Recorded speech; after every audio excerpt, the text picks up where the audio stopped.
All right, humans of the internet, this is the Rubin Report direct message for October 8th, 2020. We're going to be doing VP debate reaction and reaction to the reaction, and then you can react to that.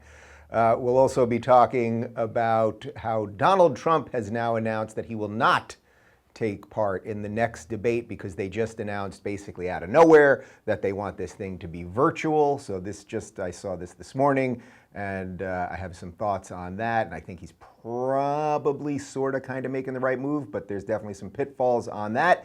And then third, I want to talk about the movie industry, which is in complete, absolute free fall.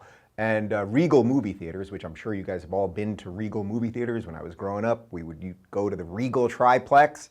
They are closing like 500 locations. It sounds like temporarily for now, but they're furloughing 40,000 employees. The movie industry obviously is absolutely imploding, like many industries, and it's a sad thing. And now they've delayed some major movies. We'll get into some of that stuff. But obviously, we have to start by talking about the debate and the media reaction to it. So first off, I just want to say to you, get comfortable in your chair if you're watching this, or if you're on a couch, whatever you're on. I want you to really make sure you're like kind of like in it and you're not going to fall, because I'm gonna be doing some mansplaining. There's gonna be some mansplaining up in here, because that apparently is a thing.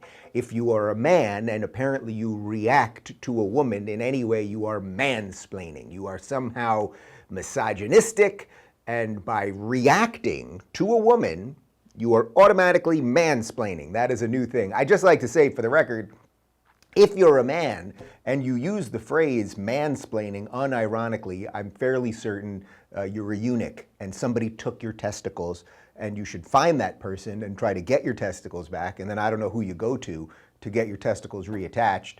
Well, I guess a urologist or a testicle expert, because no, mansplaining. They're all saying this, these pundits and blue check Twitterati people, they're all saying mansplaining as if it's a thing, So, all right, we're gonna go through a little bit of the debate reaction. Let me just, for those of you that didn't watch my whiskey-laden recap last night, let me just say a couple things. I predicted that basically all Pence was gonna have to do was not fall out of his chair, because he just needs to show everybody that he can steady the ship.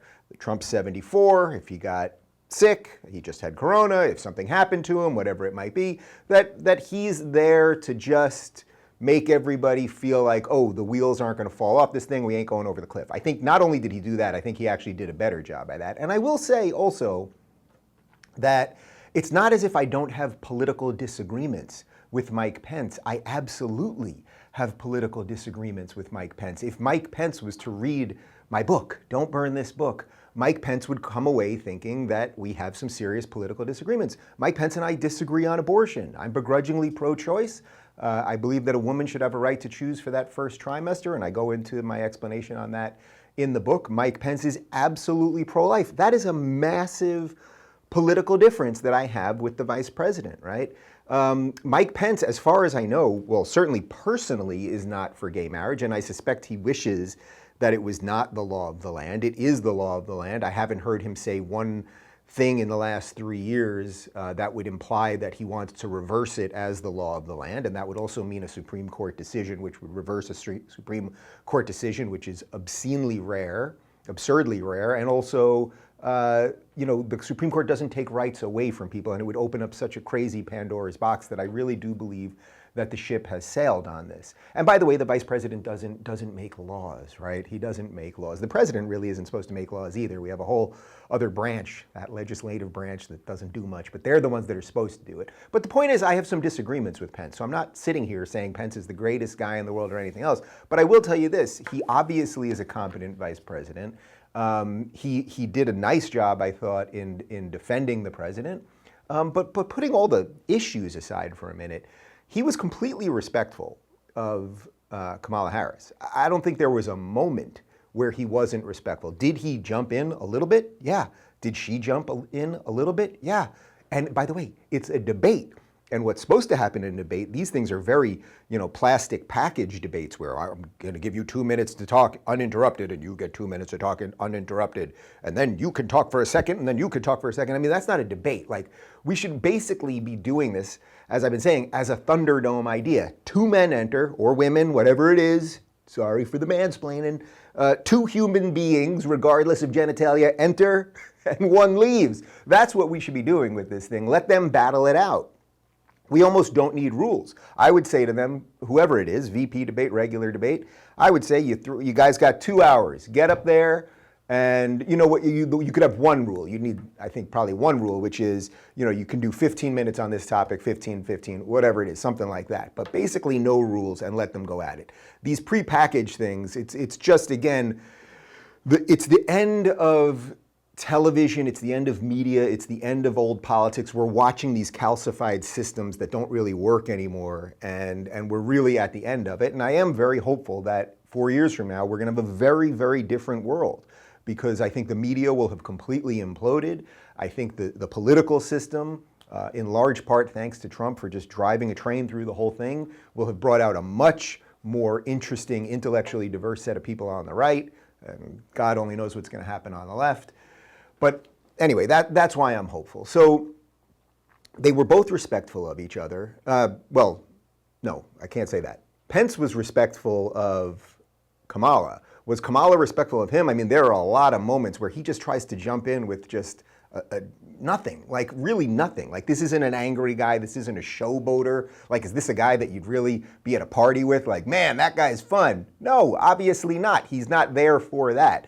So he was completely respectful of her. She was dismissive of him, and, with all the eye rolls and the, I'm talking now. Like, I just can't imagine a least likable candidate. I just can't. I mean, Democrats, if you're watching, you DNC people, Tulsi, that was your girl. You missed the boat. You would have brought in Tulsi and a lot of moderates. I think a lot of even conservatives and certainly the anti-Trump people would have been all about this. And I think you guys really, really dropped the ball.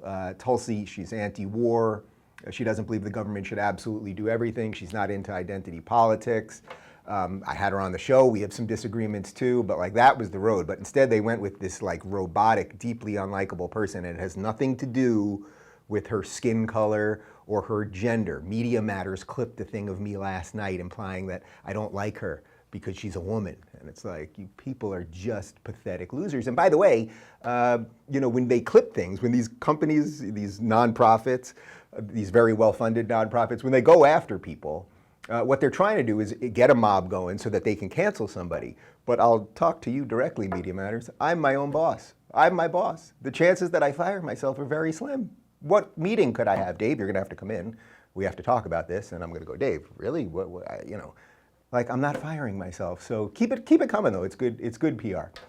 Anyway, I want to go over a couple of the tweets that I saw after the debate, because they're so ridiculous that I think they're worth showing, because these are tweets by sort of legit mainstream people who put out sort of the worst set of ideas all the time. So first off, I want to put out a tweet by Mark Ruffalo. And now Mark Ruffalo is an actor. You know him as the Hulk. He was not the best Hulk, right? I think Ed Norton was a much, much better Hulk, and Ed Norton actually turned down the Avengers, and then they brought in Mark Ruffalo, and he's just sort of like this, like, I don't know, nothingness, like sort of asexual Hulk. I don't know. There was something about him I didn't like. Ed Norton, like, there's a lot there. There's like pain and anger and curiosity. Like, anyway, he's just a much better actor. But putting that aside, I'm only using this tweet by Mark Ruffalo because he's become one of the most outspoken progressives in Hollywood. He just took part in that naked video. Did you see that idiotic naked video that these Hollywood people came out with? And Sarah Silverman was in it, and Chris Rock, and a couple other people. And they get naked and tell you to vote. And it's just like, man, you guys are actual parodies of yourself. You're making fun of yourself at this point. Anyway, he's become a real voice, and he campaigns for people and everything else. He's a real sort of lefty, progressive, out there voice in Hollywood. And he tweeted this after the debate, and I thought it was pretty interesting. He said, "Just going over it all in my head.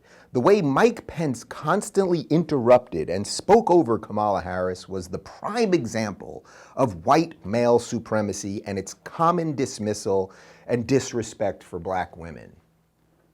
Imagine that being your takeaway from the debate. First off, Pence was absolutely respectful. Secondly, it is a debate, so there's going to be a little back and forth.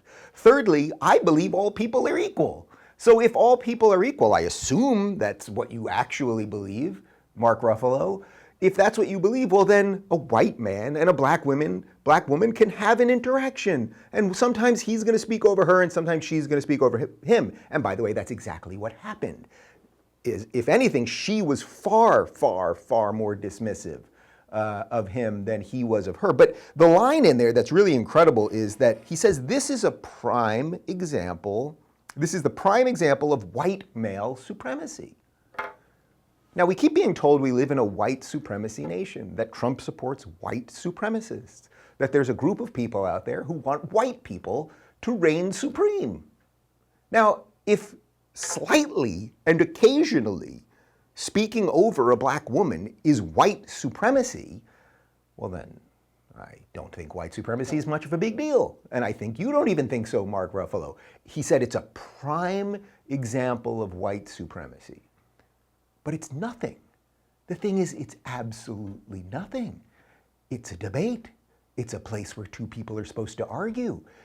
If Mike Pence had said, you know, I would like to put a law in place, my first day in office, Trump's first day in office, we're going to put a law in place that white people will each get an extra $50 in their paycheck.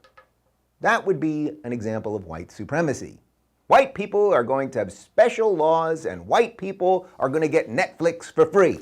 That would be an example of white supremacy. But slightly interrupting somebody every now and again while they're doing it to you in a much more flamboyant fashion, if he's saying that's the prime example of white supremacy, in essence he's saying, yes, everything that we tell you about all of this nonsense about the patriarchy and white supremacy and the rest of it, it's all BS nonsense, and forget all of it. So anyway, there's the Hulk, and bleh, you, Ruffalo. Anyway, I'm gonna bust out a couple tweets here in a row because the mansplaining meme went out to the masses, and they all kept saying he was mansplaining to her, which again, if we are to believe that men and women are equal, which I obviously believe, and I'm assuming you obviously believe, well then a woman is sometimes gonna say something, especially in the political arena. A woman might say something and a man might have a disagreement. That is not mansplaining, that's called equality, right? And you're gonna jostle back and forth about the better ideas. That's how we get good ideas out there. Otherwise, what is a debate? Should every time Kamala Harris said something, should Mike Pence have been like, well, you are a black woman, so I'm just gonna sit quietly. Susan Page, give her a check mark. Give her a gold star for that one. Okay, so here's a couple tweets by some blue check people. First is Kathy Ann, she's a filmmaker. She said, Pence needs to stop mansplaining, dominating, and gaslighting the women tonight.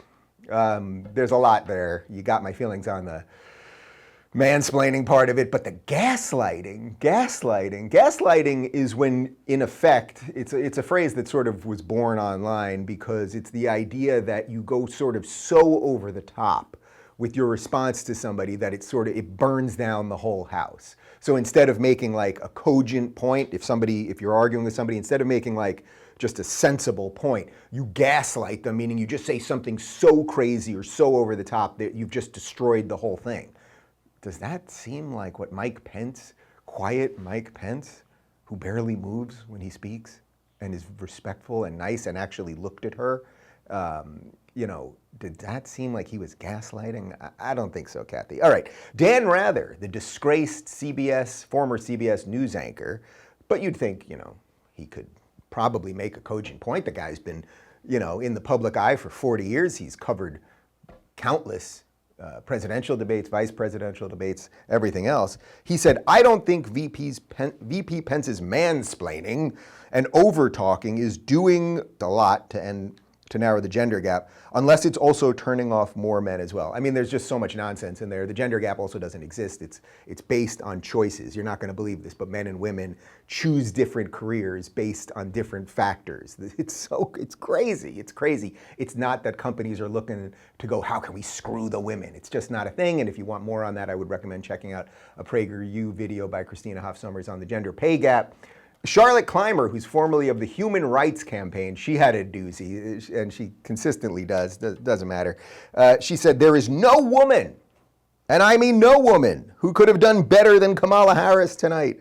There is indeed no woman, including Kamala Harris, who is going to win over a certain portion of men. Your male buddies who thought Pence won, they don't like women in power, sorry. I mean, this type of stuff is just nonsense. First off, correct me if I'm wrong, but I'm pretty sure most men like women, right? Most men like women. They like having them around. They like being with them. They like having sex with them. They like talking to them. They like dating them. They like going out to drink. They like having fun with women. So this idea that men are running around secretly in hatred of women is just crazy, right? My mom's a woman, love her. My sister's a woman, love her. I have many women friends. It's just such a, what is wrong with you people?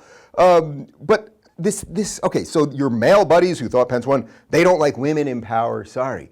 This is such nonsense also because I mentioned Tulsi Gabbard before, and I gotta tell you, when I had Tulsi on the show, there were a lot of people, my more right-leaning people in the audience who said, you know, I'm not a lefty, so I don't like, you know, some of her Democrat policies, and she's a little too big government for me, and this, that, the other thing. But I really like a lot about her. I like a lot about her. She seems decent. I mean, just take the general temperament. And I don't mean this as I'm comparing women to women in terms of temperament, but if Tulsi Gabbard had been up there, the calmness, thoughtfulness, decency, humbleness that would have come through, and Kamala Harris just doesn't have any of those things. That's not because she's a woman. A man cannot have any of those things. Donald Trump is not very humble, right? All right, and then one more, the ABC's George Stephanopoulos, who of course was a Bill Clinton former spokesman. He worked in the White House. He is now the anchor for ABC News. And he said a lot of people were noticing some mansplaining going on tonight. I mean, it does feel like they just get the memo. They just get the memo. And by the way, when they get the memo on mansplaining, that means that the racist memo they knew it wasn't gonna work, right? Because what do they wanna do? If you're the average media person, what do you wanna do after a white man debates a black woman? You want to immediately, no matter what, say that he's racist. But it was so obvious that nothing he did had anything to do with race, which is their easy gotcha card, that they moved from race to mansplaining. So he must hate women then. Yes, he must hate women. Stupid. Okay, let's move on to story number 2. I just saw this morning. So the debate commission decided to change next week's debate, and now it was supposed to be on October 15th, so it still will be on October 15th if it is going to happen. But as of this morning, Trump told Maria Bartiromo on Fox Business that he's not going to partake in a virtual debate because they decided they want to do this on Zoom or on Skype or whatever. I think there's an interesting move here. Now, first off, it sounds like the debate commission just made this decision without going to either one of the campaigns. Now, I will try to be as clear on this as possible and as nonpartisan as possible. It's pretty obvious that doing something just remote is really great for Biden, right? He can read the prompter, he can just sit there. And here's the tricky part, and this is kind of technical, but you know, when you do something online like this, if you need to hear something, you have to have an IFB in your ear. So I don't have one in right now because I'm just talking to you guys and I don't have a control room talking to me. But sometimes when we do the show, if we play clips, I need to have that IFB in my ear so I can actually hear the clip, or that my director can count me back in, right? So he'll go 3, 2, 1, so that I know when the camera is back on. Now the idea that because they're doing this virtually, they're both gonna have IFBs in, well, assuming it happens, right? They're both gonna have IFBs in, but that means that other people will be able to be talking to Biden, and there's just no doubt that they would use that to their advantage. Now, I'm not saying Trump wouldn't use it to his advantage too. It's like at that point, if we're gonna do it this way, then you don't let your opponent have an unfair advantage that you don't have. So Trump would probably do it as well. But the idea that Biden would be able to just sit in front of a camera, be fed information, could also be fed information from the teleprompter. You can look directly into a camera like I'm doing right now, and they can, because the way they do it now, there's like a mirror beneath the camera basically. And so right now, for example, although I'm looking into the camera, I have a teleprompter up. All I have on there is the three things that I'm talking about today, the VP debate thing that we just covered, the Trump getting out of the debate story and the movie theater story. So I just have 3 talking points and then I do everything else off the top of my head. But I am looking at a prompter right now. So they could put all sorts of information there and everything else. So Biden's team obviously is totally down to do this, and Trump is saying, no, we're not gonna do it. Now, the risk is by not doing it, it's like if Trump's good at one thing, it's about sucking media, sucking attention, right? Keeping it all about him all the time. The idea that he would back out of one is a little against what he would normally do. But I think, he's good at making things work towards his advantage. And I think showing the nonsense, the fact that the moderator of the debate is a former Biden intern. I mean, come on. And Susan Page yesterday, who was the moderator, is writing a biography on Nancy Pelosi. It's like, this is all so obvious. Their BS is just like leaking out everywhere. So it'll be interesting to see what happens. I mean, Trump, he could announce the day before that he is gonna do it, and then Biden will probably dump out. So who knows what'll happen. And for all I know, as I'm talking about this, there's more breaking on the story right now. But the idea, if we can't get these 2 people into a room, then it's actually just crazy. And you know what? The fact that Trump has already, beat coronavirus, has the antibodies, et cetera, and if you could double the social distancing, you could do the plexiglass, you could do everything else, there's no reason not to do it in person. There's simply no reason not to do it in person. But by not doing it in person, you absolutely increase the chance that anybody could cheat and anybody could have info on that prompter in their ear or in a series of other ways. So that's my thoughts on that. And then I want to do one more that's not directly political. It's just kind of depressing, actually. Movie theaters are closing all over the country, and I want to go through, I'm going to throw up a couple of the delays that are happening. But first off, Regal Movie Chain, which is one of the biggest movie chains. I'm sure you guys have one either in your hometown or the city near you. They've got 536 theaters in the United States. They are temporarily closing all of them, and 40,000 of their employees will now be furloughed. AMC and Cinemark, those are the other 2 big movie chains. They are not closing at the moment, but basically nobody is going to movies. I mean, absolutely nobody's going to movies. My producer, Michael, was just telling me that right now, it's the 40th anniversary of Empire Strikes Back, came out in 1980. And they're putting it in theaters right now, and he said his cousin went, and there were 6 people in the theater, and it was only $8 a ticket, and they give you free popcorn. It's like, this is not sustainable. This is absolutely not sustainable. So I don't know what they're gonna do, but let's throw to this image of some of the movies that are delayed right now. Dune is gonna be delayed until October 2021. The Kingsman until February 2021. Ghostbusters Afterlife, by the way, that's the original cast of the Ghostbusters. It's not the all-girl remake, and not to mansplain, but that thing sucked balls.